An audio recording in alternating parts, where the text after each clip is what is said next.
Hello. Good evening, everyone, and welcome to our EmpowerOne 2021 virtual style, of course, our Ohio Housing Finance Agency and friends. So I'm Bijou Star. I'm so happy to be with you this evening. We've done this before. If you've been here before, welcome back. If this is your first time joining us for one of our EmpowerOne housing events, you're in for a treat. So many resources are going to be shared this evening. So much great information getting you on the path to home ownership. So you're definitely in for a treat. Now, let me tell you right now, if you got some friends who you know are looking for a home or thinking about getting into the, buying houses, you want to make sure that you tag them, share this link right now that you're looking at. Call them, text them, let them know we're on live right now and they still have plenty of time to get in and get all this great information that we're sharing this evening, all right? So first off, I want to thank our sponsors for this evening, the Ohio Housing Finance Agency, the Cleveland Realtors Association, and Third Federal Savings and Loan, all right? So let's get into this evening's event. So even after an unprecedented year, we understand that times are still tough. We're just getting over everything with COVID and still going through it to an extent. And even while people are bouncing back, there are still some dreams deferred, like buying your first home. That's why we, Radio One and the Ohio Housing Finance Agency, have teamed up to bring you the annual EmpowerOne housing event. Today, you're going to hear all about what help there is out there for first-time buyers, home ownership do's and don'ts, and owning a home for less than what you pay in rent. You also don't want to miss our presentations from our special sponsors, the Cleveland Realtors Association and Third Federal Savings and Loan, all right? Finally, don't miss out on your chance to win a flat screen TV. Yes, we're giving away a TV, y'all, and a brand new sectional and more, all right? So get the tools you'll need and find out how you could qualify for help. Yes, money on your down payment and closing costs from the Ohio Housing Finance Agency. You're going to get all that tonight and more, all right? And speaking of giveaways, we're going to just start the party off right. All right, y'all. Our first winner of $250 is, drum roll, Kiana Harris. Yay, Kiana, wherever you are out there in the world, congratulations, girl. You just got $250. All right. Don't worry. We have more of that, where it came from. So your name might be called, so don't you go anywhere, okay? You stay locked right here. Now, we want to get into our very first presenter, which is John Dewey. Now, John Dewey is actually from the Ohio Housing Finance Agency, and he is the Single Family Relations Manager. And what we're going to learn about right now are the steps to home ownership and down payment assistance. Okay, so I'm going to tell you about some of our home buyer programs, and here is my email address. It's jdewey@ohiohome.org. Again, that's jdewey@ohiohome.org. If you have any specific questions, feel free to contact me. I'd be happy to help you. Also, our website for our agency is myohiohome.org. Again, that's myohiohome.org. That has all the information on our home buyer programs. So first, I want you to keep this picture in the back of your mind. It'll make more sense as I go throughout the presentation, but I want you to think of the first-time homebuyer program as the meat of the burger, and the additional toppings on the burger are the down payment assistance. Or for our next home program, this is for those that are not first-time homebuyers. They can also use our 2.5% down payment assistance. But again, just keep this in the back of your mind, and this will make more sense as I go throughout the presentation. So 3 important items to know about OFA, the Ohio Housing Finance Agency. Our funds are always available. Our homeownership programs can be used anywhere in the state of Ohio, and not all lenders, banks, or mortgage companies are OFA approved lenders. So listed on our website, myohiohome.org, we have a list of over 140 lenders that participate throughout the entire state of Ohio. So no matter where you live within the state of Ohio, we have lenders that could help you use our home buyer programs and down payment assistance. Well, how do our home buyer programs work? The first step is the home buyer contacts an OFA approved lender for an eligibility review. So they're going to look at your credit, your income, your assets, your debts, all that type of information. And if you qualify, then they're going to help you choose which program would be the best for you. And then step 3 here would just be go through the normal home buying process with a real estate agent. There's really nothing majorly different with an Ofa loan than any other type of loan. They just have to do a 1-hour home buyer education course. So again, as a home buyer, you'll do a 1-hour home buyer education course, and you do this on our website, and it's basically a budgeting course. We participate in all the major types of loans. So conventional FHA, which is the Federal Housing Administration, VA, which is Veterans Affairs, or so think of the military or veterans, and then USDA loans, which is the United States Department of Agriculture, and that's when you're purchasing loans in more rural areas. So we have 2 main umbrellas of programs, and that's our first-time homebuyer umbrella, and then this is for first-time homebuyers, and underneath that is our Your Choice Down Payment Assistance, our Grants or Grads, the Ohio Heroes, and the Mortgage Tax Credit. And I'll go into detail on all these programs here coming up. And then Next Home is for those that are not first-time homebuyers. With Next Home, they can use our Your Choice Down Payment Assistance, and then also our Ohio Heroes program. So our 2 main eligibility requirements. Now, there are other eligibility requirements, but these are the 2 big ones, are the income limits, and these are listed at myohiohome.org. So these are our maximum income limits, meaning you can't make more than a certain dollar amount to qualify for our home buyer programs. Now, they are considerably higher than you might think that they would be. So just go on our website, choose your county, and it'll let you know what the income limits are depending on where you're looking to purchase a home. And then our credit score is a minimum for FHA loans is 650. And then for conventional USDA, VA, it's 640. So FHA 650, conventional USDA, and VA, it's 640. So our 5% Your Choice Down Payment Assistance is our most popular program. It's 5% towards a home buyer's down payment, closing costs, and any other prepaid expenses incurred prior to closing. If a home buyer uses our down payment assistance, they will have a slightly higher interest rate than our standard mortgage rates, and they cannot sell or refinance the property for 7 years. After 7 years, they can do whatever they want with the property, but it is a full 7 years. So if they sell or refinance at any time during that time period, they would have to pay back the entire down payment assistance. So let's look at an example of how this could help a home buyer. So let's say that somebody which was purchasing a $100,000 house here, and this is a 3.5% down payment requirement because it's an FHA loan, and we did 5% or $5,000 towards a home buyer's down payment, and we subtract the down payment and closing costs here. So we're going to do 3.5% towards the down payment, 1.5% towards the closing costs, and the approximate out-of-pocket funds for down payment and closing costs here would be about $3,000. And this is based on about $4,500 in closing costs. It depends on which lender you use. Your closing costs could be a little bit more, or it could be a little bit less. It just depends on which lender that you use. Now, I know that the average purchase price is significantly higher within the state of Ohio. I just use $100,000 here as an example. But let's say that somebody is purchasing a $200,000 house.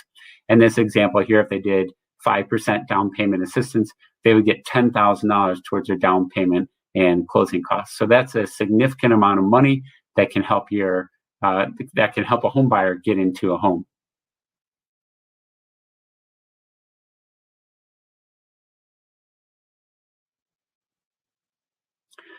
Okay, so our Ohio Heroes is for those that serve in those critical occupations. So they work full-time in one of these critical occupations. They get a slightly lower interest rate than our standard mortgage interest rates. So full-time employees who are active duty military, veterans, members of the reserve components, police officers, firefighters, volunteer firefighters, EMTs, and paramedics, physicians, nurse practitioners, nurses, RNs, LPNs, and STNAs, and then pre-K through 12 teachers, administrators, and counselors. Again, they get a slightly lower interest rate than our standard mortgage interest rates. It's a really awesome interest rate. If you go on our website, you can check the rates. But again, it is a slightly lower interest rate than our standard mortgage interest rates. So similar to our 5% Your Choice down payment assistance, we have our 5% grants for grads. And this is for those that have graduated college within the last 48 months or 4 years with an associate's, bachelor's, master's, or doctorate degree. With grants or grads, a huge benefit here is that as long as a home buyer stays within Ohio for the first 5 years, even if they sell or refinance the property, they do not have to pay the grants or grads back. So I'll say it again, as long as a home buyer stays within Ohio for the first 5 years, even if they sell or refinance the property, they do not have to pay the grants or grads back. So that provides more mobility to that home buyer, but also the incentive here is to try to keep those with advanced degrees within the state of Ohio. So again, we'll look at another example here, $100,000 purchase price and a 3.5% down payment requirement. And again, the approximate out-of-pocket funds for down payment and closing costs would be about $3,000. Now, if you're a first-time home buyer, there's a really great mortgage tax credit called the First-Time Buyer Mortgage Tax Credit Program. And this provides up to a $2,000 tax savings per year for the entire life of the loan. And the intent of this tax credit is to put more money back in a home buyer's pocket and help them afford home ownership. But something that's really important here is you must request this tax credit when you're going through the loan process. So if you already purchased a house and you want to get this tax credit, you would not be able to get this tax credit. You have to apply for it when you're going through the loan process to be able to receive it. And so let's look at an example of how this could benefit a home buyer. Let's say a home buyer made $40,000 and they owe approximately $3,000 in federal income taxes. And their mortgage tax credit is $2,000. Their total federal income taxes now due would be $1,000.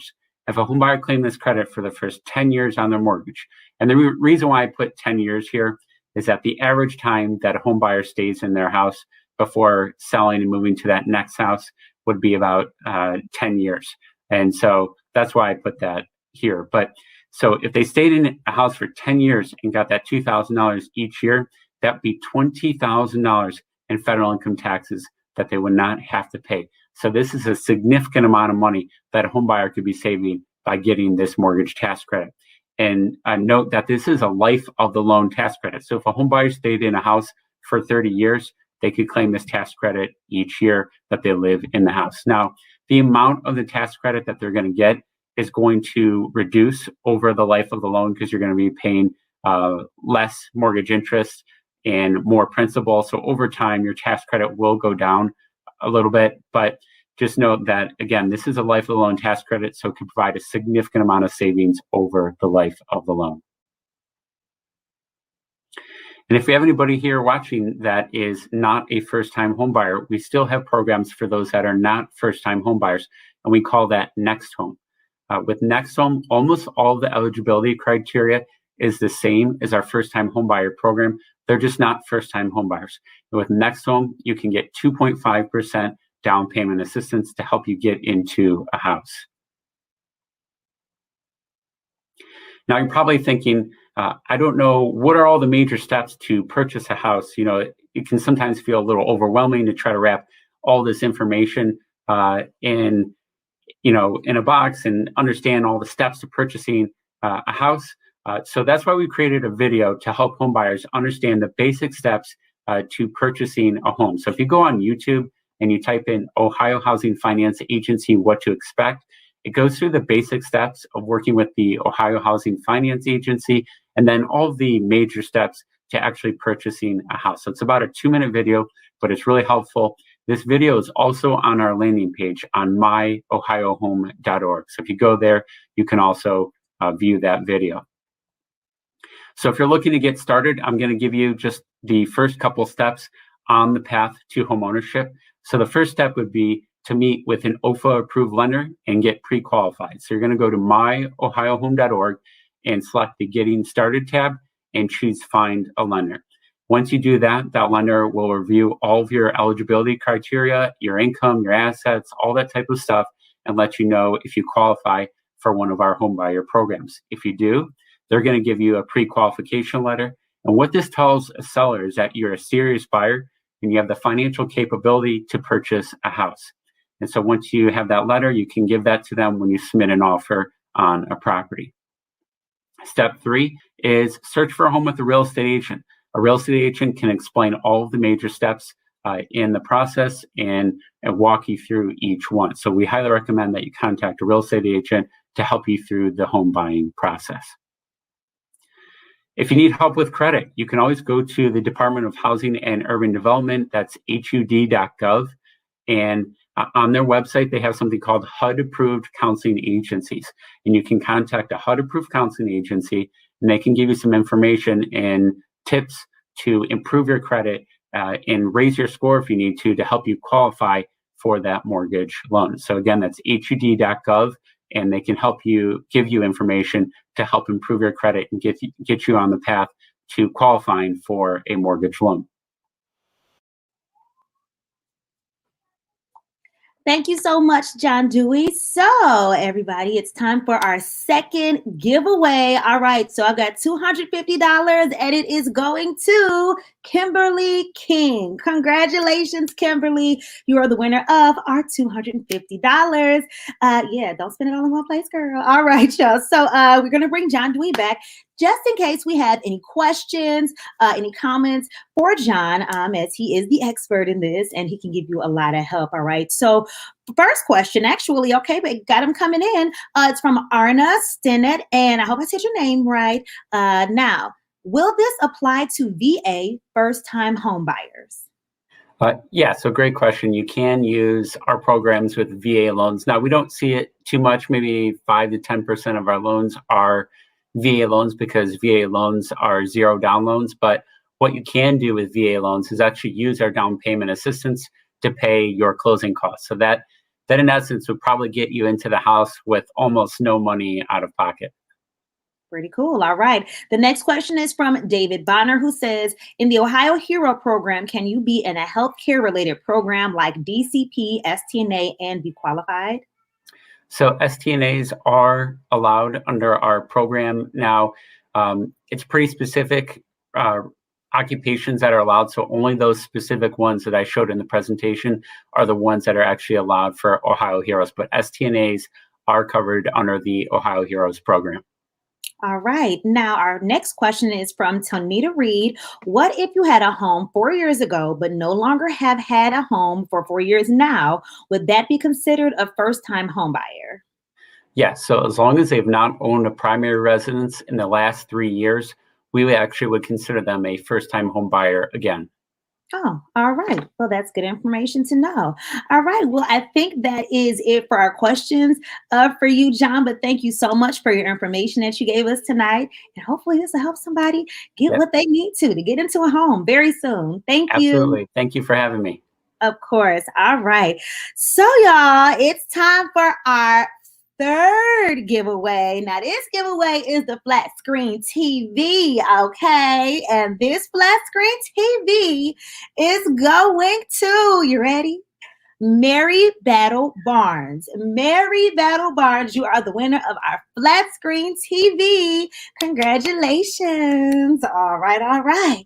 So we still have chances for you to win stuff, y'all. Don't worry, don't worry. You don't see your name yet. That doesn't mean your name's not going to pop up, all right? You have another chance to win more money, and don't forget about that sectional, okay, for that new house you're about to get after this presentation. Well, you know, a little bit after the presentation. You're going to get the house soon, and we're going to have this sectional for you, all right? So we're going to go into our next segment, which is building credit for future success, all right, which is a major thing. You want to have your credit on point when you're trying to get a new home, all right? So with this segment, we're going to bring on Derek Cruddy and Vianney Demore. I hope I didn't mess the name up, Vianney. Did I say it right? You're on mute. There you go. Yes, it's actually Vianney. Thank you. Vianney, got to get the names right because people mess up you all the time. So I understand. All right.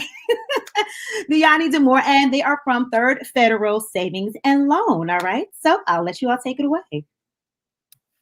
Thank you guys so much for having us and everything here. So we're going to go over building credit for future success.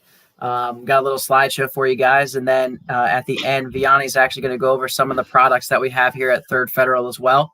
Next slide, please. So first and foremost, like I said, we're going to establish and maintain credit here. That's what we're going to talk about. And then Vianney's going to go over our home ready product and down payment assistance that we offer here at Third Federal. Next slide. You can actually click through the next couple clicks and everything too. So with maintaining credit, there are 10 money management pitfalls that we typically talk about. The first one is no spending plan. Essentially speaking, this is going over your budget. If you don't have a budget or anything in place right now, it's pretty tough for you to get on track, especially from a credit standpoint. So you always want to make sure that you're looking at how much you have coming in versus the amount that you have going out, and make sure that you're staying on track with what you're trying to accomplish. The second thing is no cash reserve. The biggest thing that you want to be able to do is set up some money on the side and everything here for you, just in case, life happens, guys. And when it happens fast. You just need to make sure that you have some money set aside, because, if you have to, and you have to pay for something and you're not expecting it, you want to have that money available to you. Next one is too much use of credit. So just because they're giving it out to you doesn't mean you necessarily have to use it. Not saying to scare you away or anything from credit, because credit is a good thing. But, more often than not, we see it, myself and Vianney are both loan officers at Third Federal, and we see it all the time where people, overextend themselves on their credit cards. And once you do that, it's a vicious cycle that you get yourself in, and it's hard to get out of. So just make sure that you're not using your credit too much. A good rule of thumb, they typically say that, if you use about 30% of it each month, that's about the max that you really want to use to up your credit score and help yourself out. Non-constructive use of windfalls is pretty self-explanatory. If you can go to the next couple here. Yep. No provisions for large expenses. Again, this kind of ties back to that no cash reserve. But let's face it here, when you're owning something like a car or a house, and something happens, it's usually not very cheap. So the biggest thing that you want to make sure is that you have some money set aside, because you don't want to have to pay for that stuff on credit all the time too.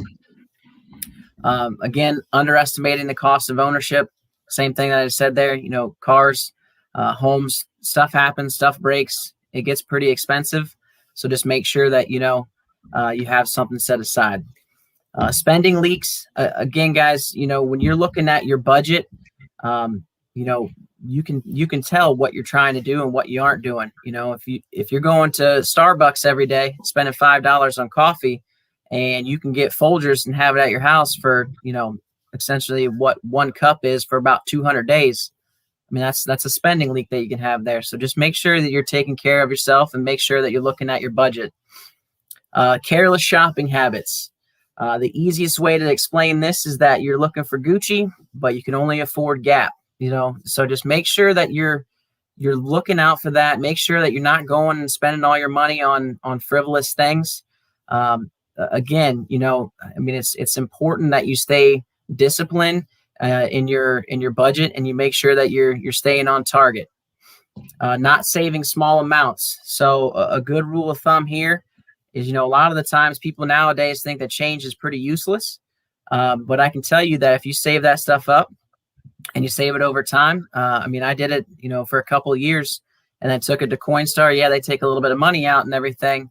But I had like $200 and some just in change. So it does add up. And then last but not least is that can't wait attitude. Just because you see it and just because you want it today doesn't necessarily mean it's a good thing for tomorrow. So just make sure you're patient. Make sure that you get yourself in the right situations. That way you can capitalize on it. And that way you can get yourself, that home or that car, whatever it is may be. So the next thing here is the two components of personal money management. They're pretty simple. You want to set up a spending plan, which is your budget, and you want to set up a savings plan, how to save your money and move forward with that. Next slide, please. Elements of a spending plan. So the first and foremost, if you don't have a bank account, I recommend that you do come out and you open up a checking account in some way, shape, form, or fashion. With the checking account, what it's going to allow you to do is be able to have your money being deposited in, and it's also going to show you and allow you to track what you have spending going out. Look at yourself and look at your finances over a 30-day period and see what you're doing when it comes to your spending habits, and see how much money you have coming in on a monthly basis. What you want to do is you want to make sure that you have yourself allotted some money, so that way you can have some savings and everything set aside each and every month. Therefore, then you can use it for what you need. Again, paying attention to those spending habits, those behaviors.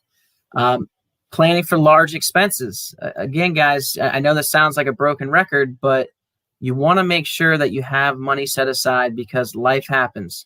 It happens fast. Heaven forbid something happens, you go to the hospital.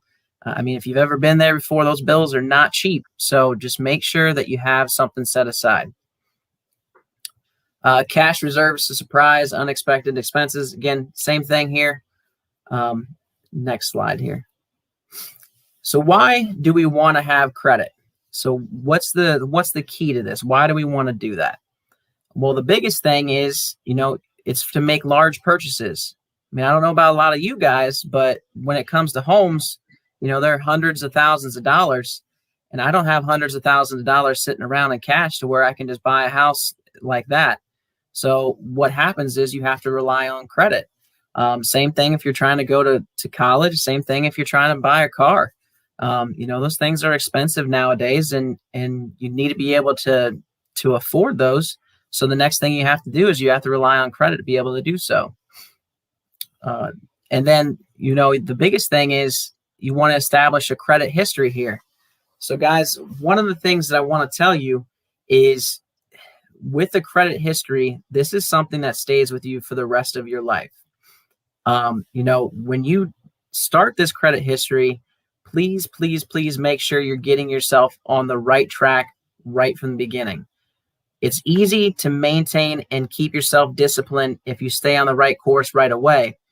It is very difficult if you go the opposite way and get started on the wrong path to pull yourself out. It can take you months and it can take you years to recuperate. So anything you can do to establish it and then keep it going in the right direction, that's what you want to do.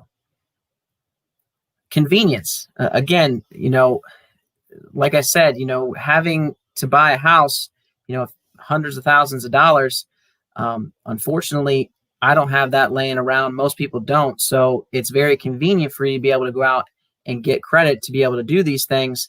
And so you just want to make sure that you have that convenience, you have that fallback, you have everything available for you. Because to be honest with you, the better your credit score is, the more favorable terms you are going to get when it comes to anything credit related. So just make sure that you are always staying on top of these things. Be very financially disciplined. That's the easiest way to put it. Next slide. So the anatomy of a charge account. So we call these revolving accounts or revolving debt, meaning if you have, let's just say they give you $1,000 line of credit. You spend $100 on it, so now you have $900 available to you. If you pay that $100 back, that means then now you have $1,000 to essentially borrow against again.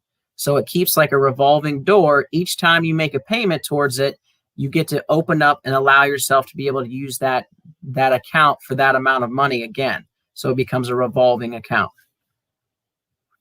There is a credit agreement with this. So you are signing documents that state what your interest rate is going to be, what kind of late fees might be attached to it. If you take a cash advance, what the interest rate and everything's going to be on that as well. So they do have to give you disclosures up front to let you know what you're getting yourself into. Interest charge calculations.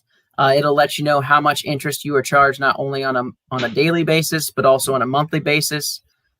With credit cards, one of the big things is if you pay that credit card balance off on a monthly basis, so say you borrowed $30 off of it and then you paid it back within that month, you're not going to get charged any interest.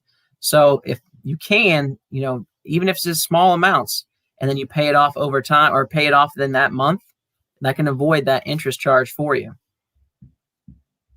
Cash advances. So ladies and gentlemen, I'm here to tell you that unless you're in a real big pickle, try to stay away from cash advances on credit cards. The reason why is because credit cards themselves typically come with 20 to 25% interest.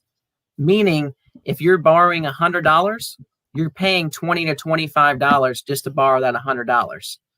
In this case, with cash advances, typically the interest rate's even higher. Sometimes it's 30%. So you're spending $30 just to get $100 out. That's a lot of money to be spending on such a little amount of money. So if you can, try to avoid it. Now, again, things happen, life happens. So just make sure you're trying to be diligent on this stuff.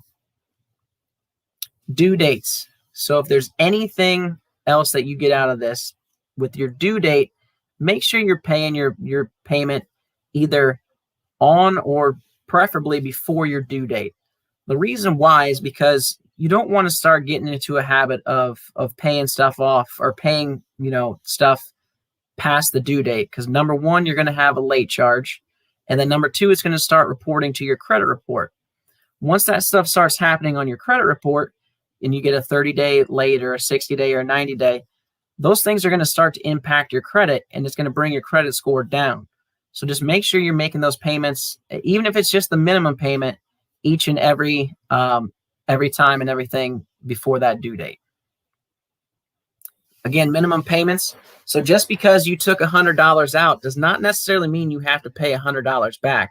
There's going to be a minimum payment that they do require from you. Typically, it may be like $20, $30. It just depends on the credit card provider, but that's the payment that you must make, is at least the minimum payment. You can always make more of a payment, but at least make sure you're making the minimum. And then late charges. Again, if you can avoid those at all costs, just make sure you're making that payment before your due date, and then you don't have to worry about those late charges. And then again, your credit limit. So based on your credit score, whether it's, lower or higher, whatever the case may be, that lender is going to essentially assign a risk portfolio or risk category to you and allow you to have certain amount of money that you can borrow against. That certain amount of money is called your credit limit. Sometimes it's 500, sometimes it's 1,000, sometimes it's 5,000, and so on. But essentially, that's the maximum amount of money that you can borrow at any given time on that particular credit card. Next slide. Oh, yeah, I'm sorry. Lost or stolen cards and everything too. Just make sure, guys, if that does happen to where you lose your card or your card is stolen, make sure you report that to your lender. You don't want to set yourself up for something that you didn't pay for or that you didn't do. So fraud's really prevalent right now. Just make sure that you're taking the time and checking your accounts. And if there's something going on, make sure that you let that lender know, so that way they can start a case for you and research it and make sure that you're not responsible for any of that stuff. Installment loans. Installment loans are a little bit different. So they actually come with fixed payments on them. So you're going to have a set payment each and every month, whether it be $100, $200, whatever the case may be. And then there's going to be a fixed term on it. So you're going to start from day one, let's just say today, and then each month you're going to have a payment made. And then after, let's say you had it for 3 years, once that 3-year term is up, that loan is paid off. Typically, you can pay it off sooner and everything by making more of a payment than your fixed monthly payment. It'll actually go to the principal balance of the loan. But if you make your monthly payment each and every month and you have it for a 3-year term, after 3 years, that loan will be paid off and everything will be done. So it has a set start date and a set end date. It's not revolving to where you can keep using it. Again, there's a repayment agreement on here. So it just lets you know how much your payment's going to be, what time of the month the payment is going to be made, and how long it's going to take you to repay this back. Interest charge calculations. Again, it'll let you know on a daily amount how much interest you are charged, and it'll let you know over the life of the loan how much interest you're charged as well. The due date, again, just make sure you're making that payment either on or before that due date, so that way you're not getting hit with any late charges. And again, late charges, if you can avoid them at all costs, please do so, because they're charging you an additional money for the money that you borrowed on top of that. So essentially, you're just paying the lender because you couldn't make that payment on time. Sometimes on some loans, like mortgages, for example, they may give you a grace period. Sometimes it's 3 days, sometimes it's 5 days, sometimes it's 15 days, to where they won't charge you a late fee, or report it as late to your credit report or your credit bureau. So those are questions to ask that lender when you're taking out that loan, to make sure that you know that there's a grace period or not. Credit bureaus. So guys, there are 3 credit bureaus that are out there. There's Equifax, Experian, and TransUnion. Now, each of them reports things a little bit differently. Each of them may have a little bit of different information from you. And each of them may have actually a different credit score tied to them. I've seen it on some people's credit be anywhere from 10 to 50 points difference between the different bureaus. Typically, not always, but typically most lenders will actually go over and they will actually take your middle score. So they'll throw out your high score and your low score and give you your middle score, trying to make it as fair as possible on you when it comes to reporting your credit and giving you a loan. They are competitive. They do compete for your resources. So just make sure and keep in mind on that, because they have different partnerships with different companies and everything essentially for your resources. Again, there may be different information on them. So it is always advised for you to check your credit report once a year at least. You can actually do this by going to www.annualcreditreport.com. It's free of charge. You can do it once a year. And again, you want to make sure that you pull all 3 of them. The reason being is because if one of them has a little bit different information than the other, and you see something that's not right, or that's not on there, or that's on there that shouldn't be on there, you want to make sure that you call them, start a case for fraud and everything. Because again, fraud is pretty prevalent right now, and you want to make sure that no one takes your identity or make sure that you're getting charged something that you didn't do. Again, just obtain all 3 of these. So credit reports, that is information that is reported by the creditor. So essentially the person that you're paying or the lender that you have either an account or a loan with, they are reporting to these credit bureaus on a monthly basis on whether you've made your payment on time or not. It updates monthly, and usually it is a month behind. The reason being is because your payment could be on the 1st, it could be on the 5th, it could be on the 10th, the 20th. So it always reports a month behind because it doesn't know when your next payment is technically going to be due for that any given month. So if you do have a situation where you're working on your credit and maybe you've paid something off, you want to wait usually about a month before that actually is going to reflect on your credit report. Again, this just reports the timeliness of your payments. Now with credit reports, typically they start as little as $350 for your credit score and go all the way up to $850. That's the max and everything here. So again, just make sure that you're looking at these things, make sure that you know what's going on in your report, so that way nothing's out of the ordinary, out of the question for you. Again, it's going to show you your credit limits. So anything that you have out there, it's going to show the maximum amount that you could have on those particular items. And then it's also going to show the balances that you have on any of those given items. So for example, if you have a $1,000 line, let's just say at Best Buy, and you've used 300 of it to buy a TV, it's going to show both of those things within that credit report. Again, that's going to show the balances that are owed and everything as well. And then it's going to show your highest balances. I mean, cars, houses, all those sorts of things. It's going to show all that stuff on there. So with the credit reports, it is something that is sensitive information. It's going to have all your personal information. So it's going to have your name, it's going to have your address, and any previous address that you've been associated with. It's also going to have any employer or any previous employer you've been associated with as well. So essentially, it's going to make sure and know all of your personal information. One of the things is, guys, when you have an inquiry or when you actually have someone pull your credit and do a hard credit pull, there's an inquiry or essentially a check or a tick that shows, that credit was pulled and that credit was ran. The more times you do that within a calendar year, it could impact your credit score, and it could make your credit score go down a little bit, or even a lot potentially on how many times you do it.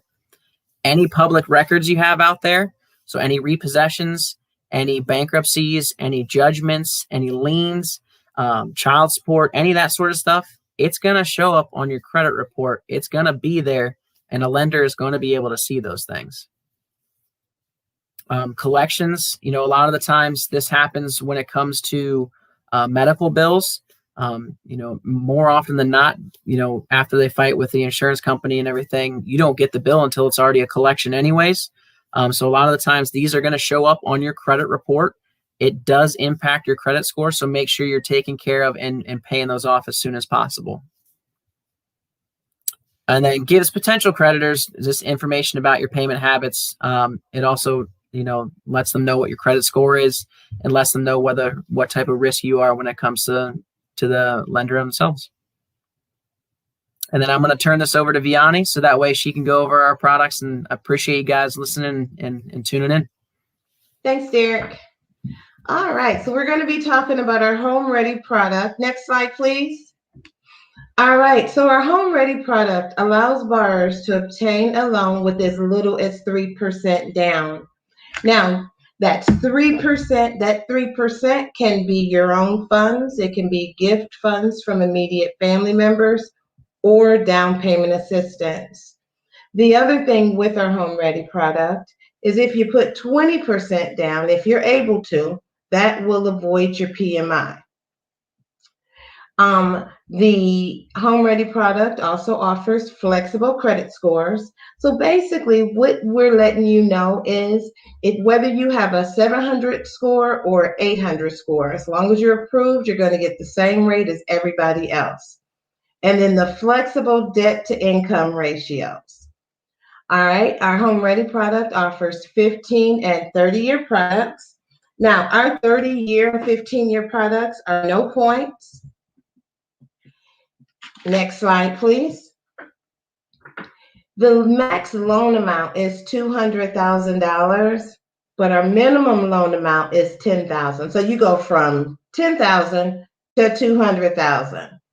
All right, that's the loan amount. Now, Third Federal, we did have a cap on the purchase price. That cap has been removed. So now there is no purchase price cap, but keep in mind the max loan is $200,000. Now, our Home Ready product has income and geographic restrictions. So basically, we're just letting you know that it is for low to moderate areas or low to moderate income borrowers. And it does have lower rates, free pre-approvals. Now, just so that you know, with our pre-approvals, they are fully underwritten. So we're going to collect all your income information, asset information. We're going to run credit, and our underwriters are going to do a full underwritten pre-approval. And then there are education requirements that we'll discuss in just a moment. Next slide, please. Home at Last. That is our 3%. That is our $3,000 down payment assistance. Next slide, please. All right, again, income and geographic restrictions may apply. Again, it is for low to moderate areas or low to moderate income borrowers. And then there are education requirements. So we do have what is called Frameworks. Frameworks is an online class. We would actually have you take it, and you would do that in 8 hours at your own leisure. Or you can take our Home Today class, and that is our 4-part class, and it is offered on Tuesdays. via Zoom. Next slide, please. Any questions, feel free to give a call to Derek Crudy at 216-696-0326 or myself, Vianney Demore, at 216-581-0881. There's a typo there, sorry. It is 581-0881. Thank you.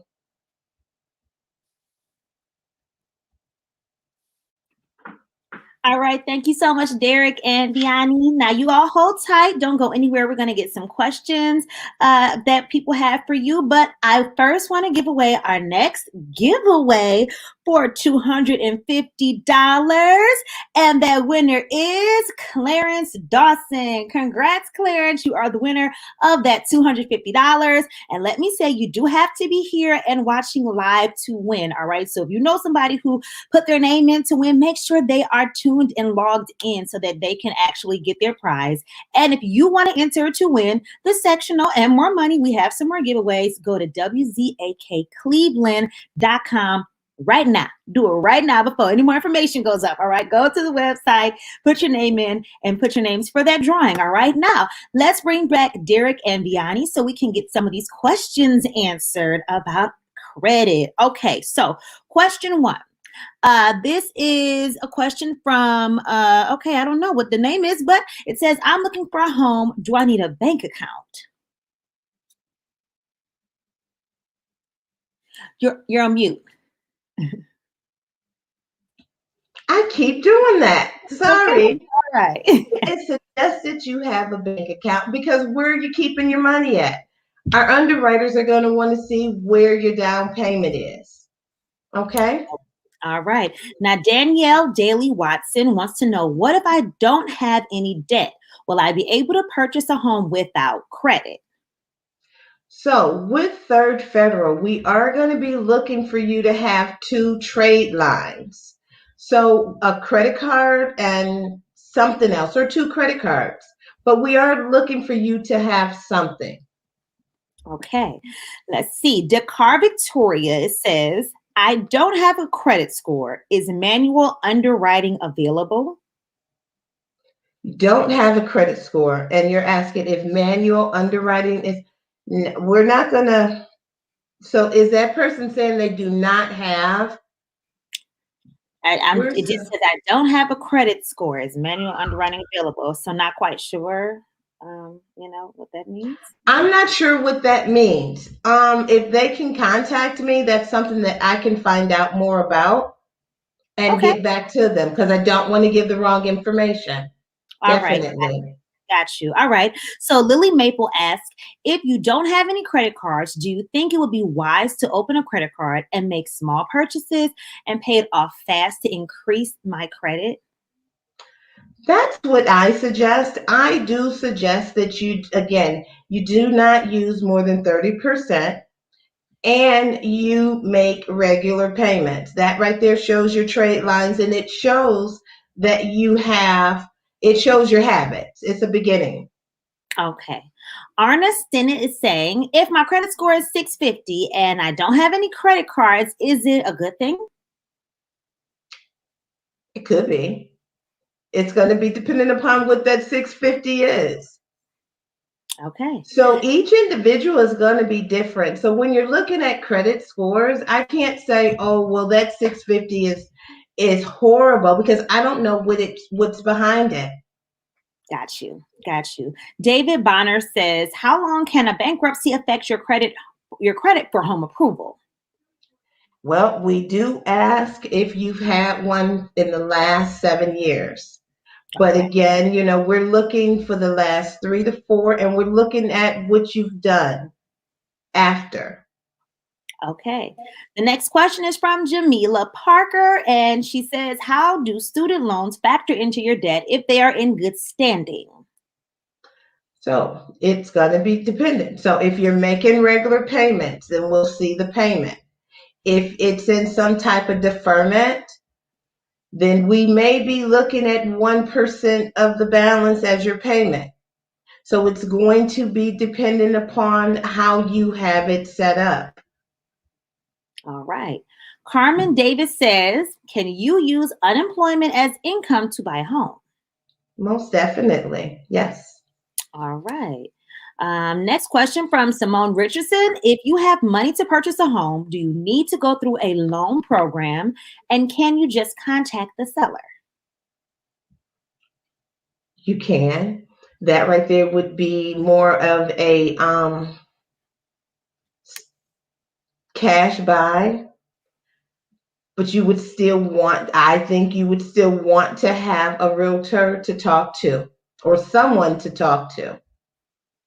All right. All right. I believe that is all the questions that we have for you, Vianney. I want to thank you and Derek also for your presentation. And we will, of course, be getting in contact and give your contact again. It's not on the screen anymore, but just in case people want to contact you, say that for people who need to have. Sure. My name is Vianney Demore. You can reach me at 216-581-0881.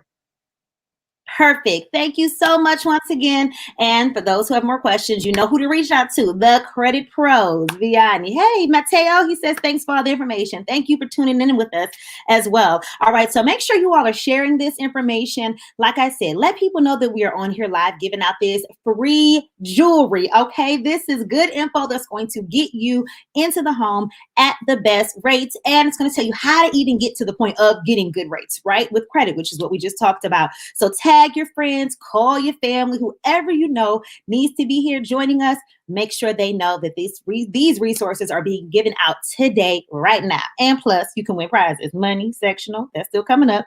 WZAKCleveland.com is where you go to enter to win. Okay, so let's move right on along, y'all. All right. So I have another winner. All right. So this fifth winner, okay, we've been giving out prizes. Y'all can't say we didn't have prizes for y'all because we do. Our fifth winner is Marion Hudson. You are the winner of $250. Congratulations to you for that. Hopefully you are locked in with us. And so you see your name and you are the winner. You're going to actually get that $250. All right. And I'm going to say it one more time, just in case you want to go log on in WZAKCleveland.com. Go ahead, put your name in. We got a few more prizes, and that's sectional as well.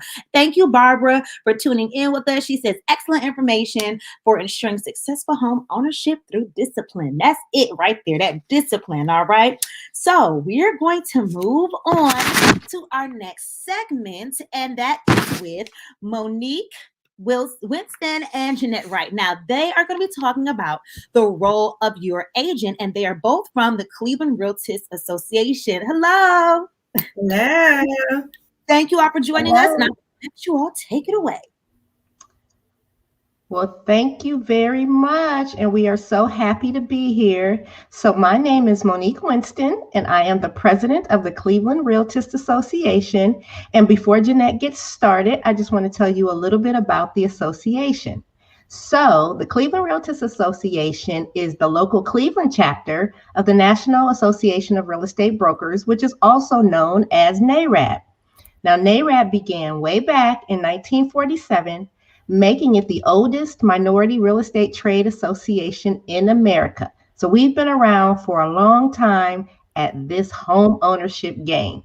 Now, it was formed out of the need to secure the right to equal housing opportunities, regardless of a person's race, creed, or color. So obviously, the climate in 1947, well, was one that saw a lot of civil unrest and flagrant and outright discrimination.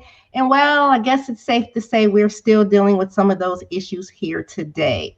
So the Cleveland chapter was actually established in 1948. So we've been involved in this struggle for a long time. And since its inception, NAREB, through all of its local chapters across the country, not just here in Cleveland, but we've participated in meaningful challenges and legislative activities, all with the end goal of establishing fair housing for everyone. And of course, we just love to participate in events such as this one so that we can help educate and assist potential home buyers. Now, you all may have noticed that we call ourselves Realtors. And that signifies that we are part of NAREB as an organization. So although our members may have other designations such as Realtor, Their membership in NARAB signifies that they are a realtist. And we represent all professional disciplines within the real estate industry, including residential and commercial agents, brokers, loan officers, title people like myself, developers, attorneys like myself. And at the end of the day, our overarching mission is to support and facilitate democracy and fairness in housing. Now, even though we gladly welcome all real estate professionals, all races, all creeds, all colors, all religions, we are not shy about saying that we are purposely focused on matters that impact African Americans in this space. And there are so many issues that we're currently facing today, such as the lack of Black home ownership, declining home values in our communities, even modern day redlining tactics. So we are still very relevant. And we want to make sure that all of you today can reach your home ownership goals, because one thing that's worthy to note is that the average homeowner has a net worth of about $195,400, which is 36 times the amount of the net worth of the average renter, which is about $5,400. So that's a little bit about who we are. And without any further delay, I want to turn it over to my friend Jeanette here, who is the secretary of our Cleveland Realtors Board. And she is actually going to tell you about the role of your agent. Jeanette? Thanks, Monique. As you know, buying a home is a major endeavor, and enjoying a successful real estate transaction requires knowledge and experience. Besides being the largest financial transaction that you will undertake, it's also probably the most complex. That's why it's important to take measures that you get it right. The home buying process is not just looking at a couple of houses and making a decision. For starters, you need to find the right agent. What better way to find the right agent than through a referral? Sometimes referral is not possible, and you have to seek out one on your own. The obvious qualities that you'll want in your agent will be the same as anyone that you would want for your professional relationships. And in addition to that, you will want to make sure that your ideal agent is someone who is experienced in finding homes in your desired location and price range, but also makes you feel comfortable. Your real estate agent is your expert. You can rely on them to get the information you need and help you feel confident in your investment. As the experienced professional, the buyer's agent will have specific skills and provide a level of expertise that will make this entire home buying process run more smoothly. Before taking you out to show you a home, your agent will help determine your buying power.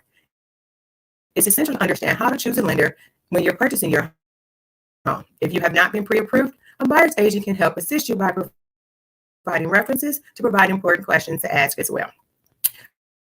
For those who need a little more preparation, referrals to financial counseling agencies are also made. Another important aspect of the buyer agent's job is to provide you with homes that interest you. An agent can help narrow down the search to save you time and energy by asking you targeted questions that helps to find precisely what you're looking for based on your needs and your wants. The agents provide listings of available homes that meet your criteria. They coordinate and oversee appointments as well as schedule property showings. Your buyer's agent possesses location-specific knowledge. This means they will know the ins and outs of the local markets and can assist you in the selection process by providing objective information about each property. The buyer's agent can help you see the whole picture of a home so that you're not blindsided by one or two superficial features. They can also help you determine prices that are fair and competitive, respectful to the market and the property type. When you find a home that you want, it's time to make an offer. A buyer's agent is well qualified to help you make a competitive offer on the right home for you and your family. Agents serve as a buffer between all parties involved. They act as a middleman during negotiations, and they often help keep waters calm between buyers and sellers. Buying a home involves. All right.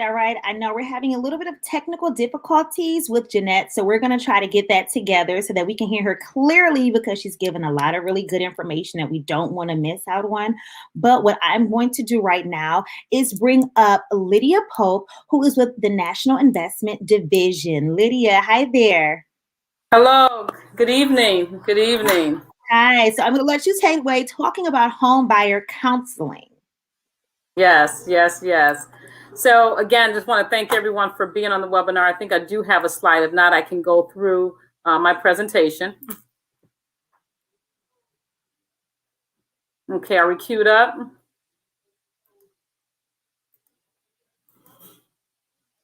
Okay, there we go. So the title of our program is called Keeping the Keys. That's an NID Housing Counseling Agency component. Next slide, please. So to give you a little bit of update and information on our agency, so NID, we stand for National Investment Division.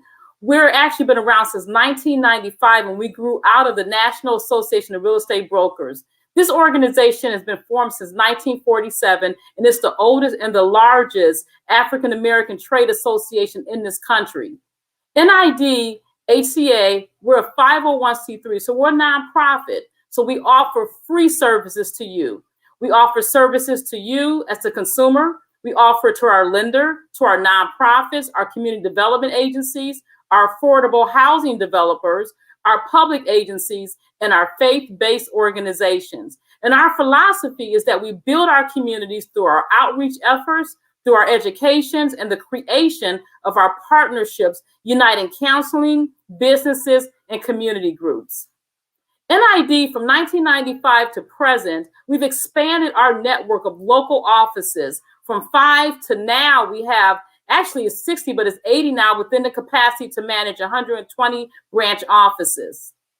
Within our agency, we basically focus a lot with 35 churches, 25 community-based nonprofit developers, and the development of affordable housing in the right areas to the cost of those, the governments and nonprofits clients since 2001.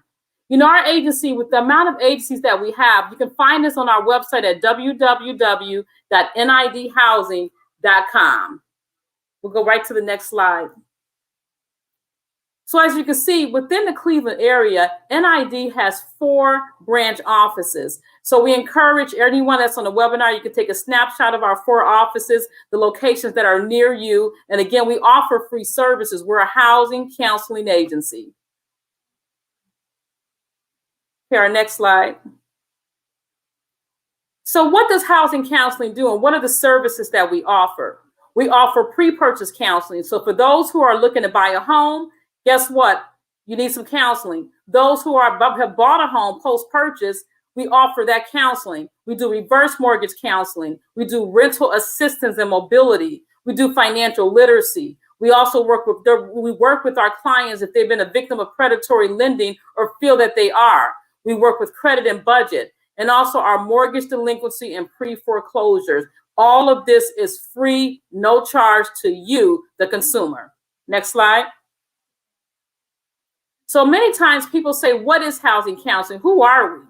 Well, first of all, we're certified from the Housing and Urban Development, that's HUD, meaning that if you want to find a counselor, you go on the HUD.gov website and you will find our names listed on the website. That way you know that you're getting a service from a housing agency that is certified through HUD.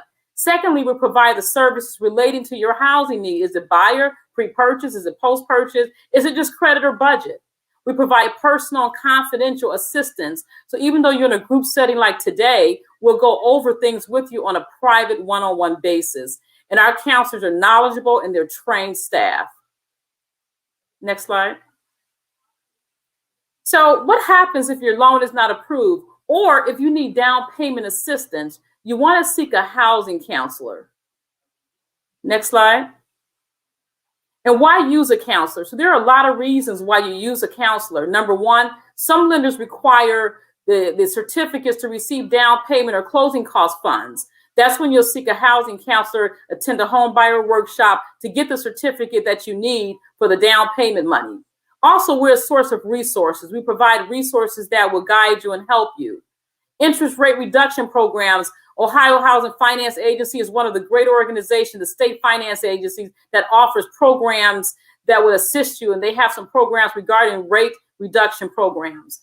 We protect you against some unfair practices. If you feel that you've been a victim, our goal is to walk you through the steps on what to do next. And then the last thing is just education, understanding, peace at mind. When you walk through the home buying steps, you want to know what's next. Well, that's what housing counselors do, and that's what we do at our home buyer workshops. Next slide.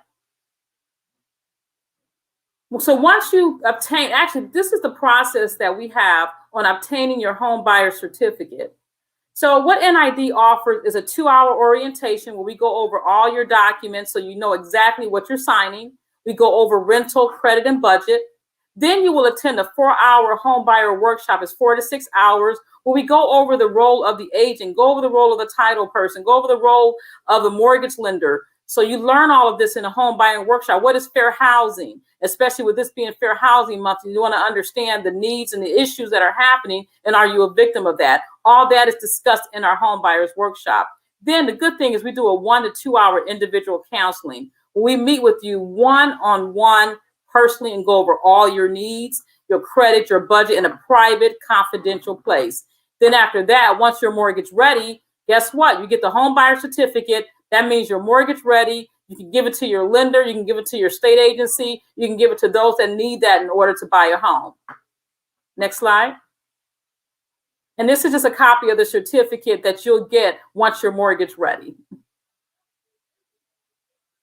So what happens when, you're looking to buy a home? Guess what? NID, for the first 50 people, you will receive a free credit report. So we're asking that you register today under the clevelandrealtors.org. Come get your free credit report. It doesn't cost you anything to sit with a housing counselor, to learn what your credit looks like, to have someone help you. I tell people it's like going to the court without an attorney. You need somebody side by side to work with you through this whole entire home buyer experience.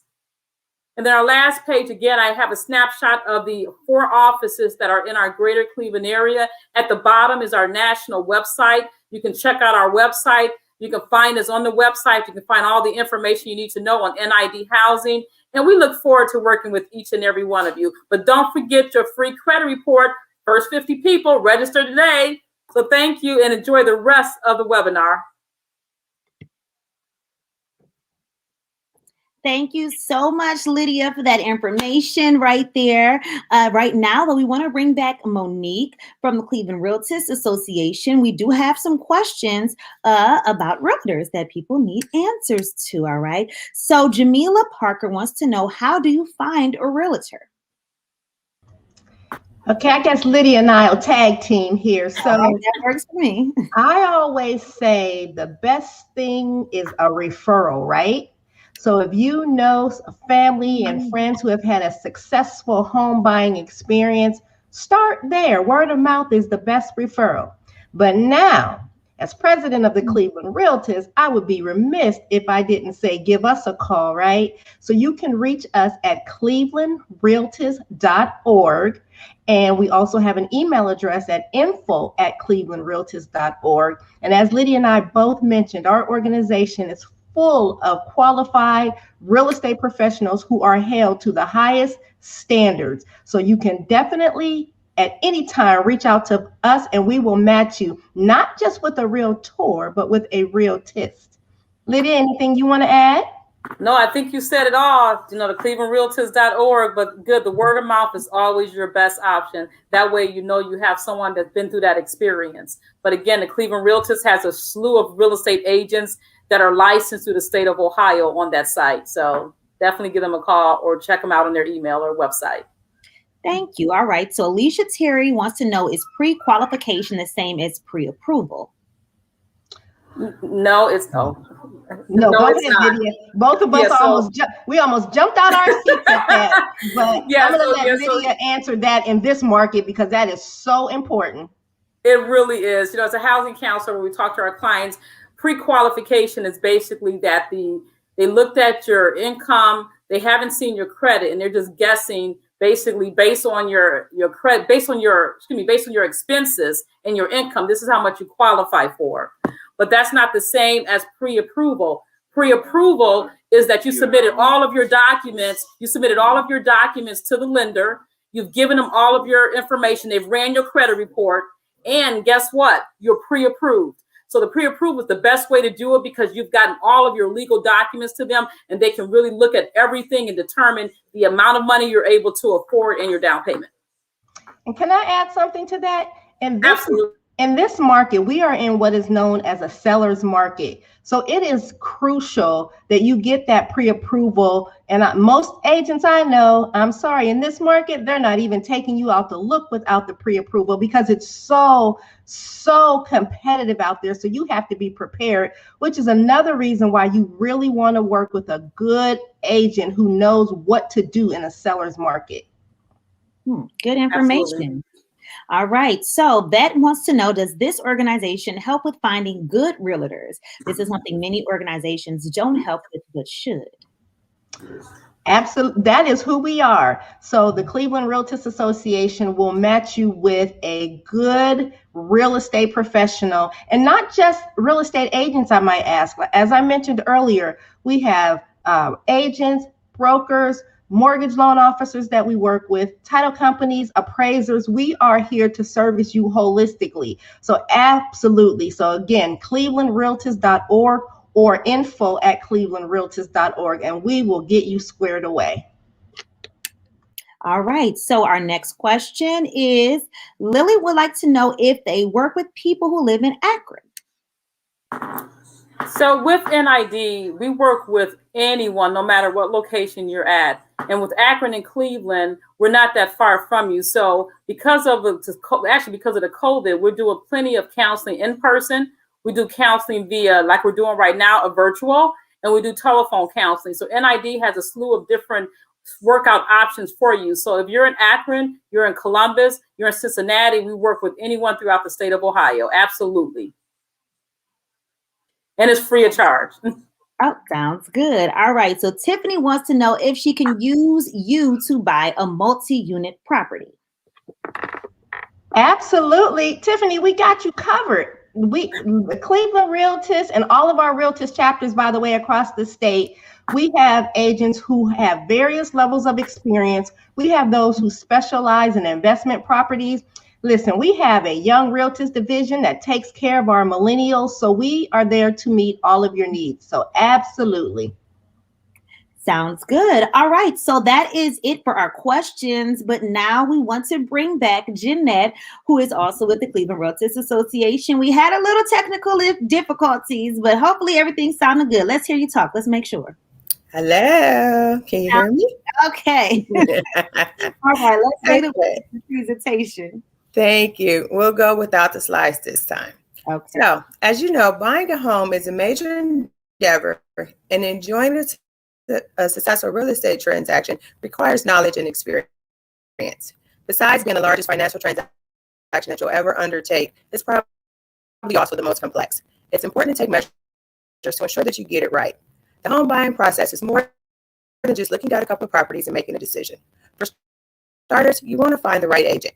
And what better way to find the right agent than through a referral? Monique just answered that question. So always look for a referral when possible, but if not, seek out your own. The obvious qualities you will want in your agent are the same as a good partnership. You want a good rapport, respect, and competence. You also want to make sure that your agent is not only experienced in finding homes in your desired location, but they make you feel comfortable. The agent is your expert. You can rely on them to give you the information that you need to make sure that you feel confident in your investment. As an experienced professional, your buyer's agent will have specific skills and provide a level of expertise that will make the entire process run more smoothly. Before taking you out to show you a home, you'll have a buyer consult.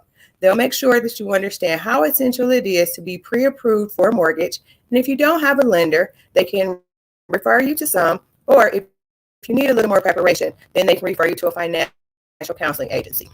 The other important aspects of the buyer agent's job is to provide you with the homes that interest you. Now that you're ready to go out, the agent will help narrow down your search by asking you targeted questions to find out what precisely it is that you want in your home. They'll then provide you listings of available homes that meet that criteria. They'll coordinate and oversee the appointments, and they'll schedule the property showing. Your buyer's agent also has a location-specific knowledge. That means they know the ins and outs of the market, and they can assist you by providing objective information on the property. They'll help you to see the whole picture to make sure you're not blindsided by one or two superficial items. They'll also help you to determine what price is fair and competitive respective to the market and the property type. Once you find that home you want, it's time to make an offer. The buyer's agent will make sure that you are making a very good offer that is based on the area and the location, as well as the amenities of the property. They'll serve as a buffer between the parties. They'll act as the middleman during the negotiation process, and they'll also keep the waters calm between the buyers and the sellers. Part of buying includes various types of documentation. Your agent will make sure that certain documents are not overlooked and we'll walk you through each one to make sure that there's clarification of any details that you're unsure of, and they'll give you the information you need to help properly complete them, making the best decisions possible. Once your offer is accepted, you'll need to have your home inspected. To avoid purchasing a money pit, the inspection should be performed by a reputable home inspector and should also be planned to be present during this time. Our agents maintain a network of other professionals that they work with, and so they can provide you references if they need. Your agent can help you decide if other inspectors like radon, mold, and lead, and so on are also needed for your purchase. Your agent will be there to help you understand the results of the inspections, and sometimes as a buyer, you'll struggle to know which issues are worth stressing over and which aren't. Your real estate agents will help you to decide which issues you really need to be concerned about. If a problem arises, they can help bring up negotiations. They can negotiate for things such as a price reduction, repairs, or other concessions that are justified during this inspection request. They also mediate for home inspection, so it's commonplace. Make sure you have someone that's skilled at doing it. As things continuously change during the transaction, your real estate agent will make sure that all parties involved are kept up to date with what's going on. So excellent communication skills are one of the hallmark traits of that exceptional agent. Part of the final steps for getting ready to close is doing a final walkthrough. This will entail going to the home to make sure that it's in the same condition as it was when you wrote the offer. If something does cause you trouble, your agent will be there to advise you on how to move forward. And then there's a surprising number of details to be addressed, finalized at closing. But your agent will be there to ensure that everything goes well and that all loose ends are closed up without any issues. Now that you know more about the role of the buyer's agent, I hope that you're feeling more confident about the home buying process. After all, there's no replacement for having someone who's working exclusively for you and has your best interest at heart. Don't forget to ask the various real estate professionals that you are working with, are they realtors? Happy home buying.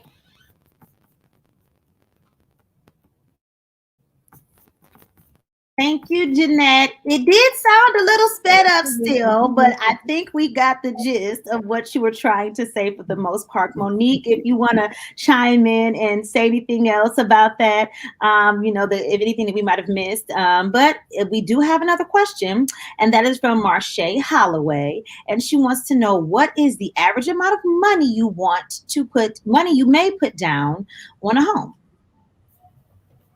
Well, that's really going to vary, because first of all, there are different products that come through different financial institutions. So you may be going FHA, you may be going conventional. If you're going FHA, you're looking at about 3.5% down. So again, that's very hard to say, because that's going to vary by financial institution. And even within a particular financial institution, that's going to vary by the product that they put you in. And then it also depends upon your personal situation, whether or not you're getting down payment assistance, where you're buying at. There are certain that are offering down payment assistance, not just based upon your particular income or situation, but also the area in which you are buying. So the best source of that information is to talk to the particular lender that you're working with.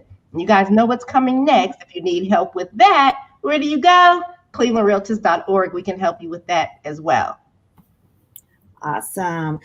We also have a follow-up question. If you don't use all of your loan, can you use the rest of the loan towards your home for home improvements? That's also a lender question, but typically not. The home improvement loans are different products than the home buyer loan. So different products are intended for different things.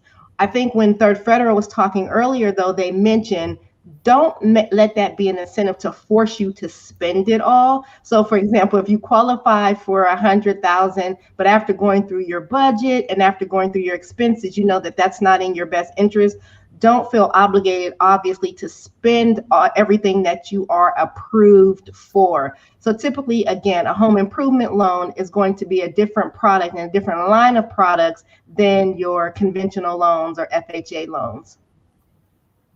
Okay, well, I think that is it for our questions this evening. I want to thank you all once again, Monique and Jeanette, for your information. And also, Lydia, thank you so much for all of you from the Cleveland Realtors Association for giving us these details this evening. Thanks, Lakeisha, for tuning in. She says this is great info, and I'm hoping everybody is getting all of this and is going to be using this info. You got to use the information and the resources that you get. That's the key to it all right? So that actually wraps up all of our presenters. We want to thank everyone who has joined us this evening from the Cleveland Realtors Association, like we just saw, John Dewey from the Ohio Housing Finance Agency, Derek Crudy, as well as Vianney Moore, and they are from Third Federal Savings and Loan.